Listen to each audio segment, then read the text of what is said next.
Housing board వాసులు అందరికీ కూడా నంద్యాల ఒక శుభదినం.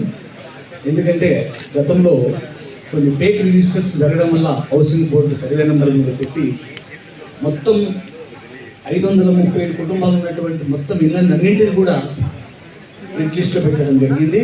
అది తెలియకుండా ఏమైపోయిందంటే కొందరు అమ్ముకున్న వాళ్ళు పెళ్లిల కోసం అయితేనేమి, అప్పుల కోసం అయితేనేమి, పిల్లల యొక్క చదువుల కోసం అయితేనేమి, వీటన్నిటికి పెట్టి రిజిస్ట్రేషన్ ఆఫీస్ పోతే ఇవి రిజిస్టర్ కావని చెప్పేసారు. అప్పుడు ఎటువంటి పరిస్థితి ఏర్పడిందంటే అమ్మిన వాళ్ళు ఏమో డబ్బులు ఇవ్వమంటున్నారు, కొన్నేళ్ళు ఏమో తీసుకుని అయితే ఎక్కడో ఖర్చు చేసింటారు.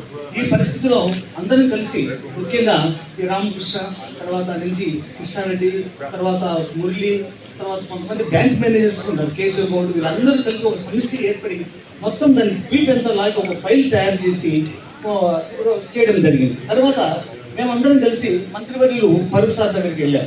ఫరూక్ సార్ దగ్గరికి వెళ్తే ఆయన బాగా స్పందించి వెంటనే మేడం గారికి ఫోన్ చేసి చెప్పడము, లెటర్ మీద ఎండార్ చేయడము, మేడం గారు కూడా దాని మీద ఖచ్చితంగా చర్య తీసుకోవాలి వాళ్ళ కింది టీంను అందరూ కూడా ఆదేశించడము, ఆ విధంగా జరిగి ఈ కొద్ది రోజుల్లోనే మాకు ఈ ఫైల్ అంతా కూడా సక్సెస్ కావడం అనేటువంటిది కూడా మేము చాలా ఆనందపడుతున్నాం. ఈ సందర్భంగా వారికి అభినందనలను తెలియజేస్తాం. జేసీ సార్ గారికి అయితేనేమి, తర్వాత సూపరింటెండెంట్ గారికి అయితేనేమి, ఆ తర్వాత సౌజన్య గారికి అయితేనేమి, సరే వాళ్ళ కింద ఉన్నటువంటి మొత్తం టీంకి అందరికీ కూడా పేరు పేరున ధన్యవాదాలు తెలుపుకుంటున్నాం.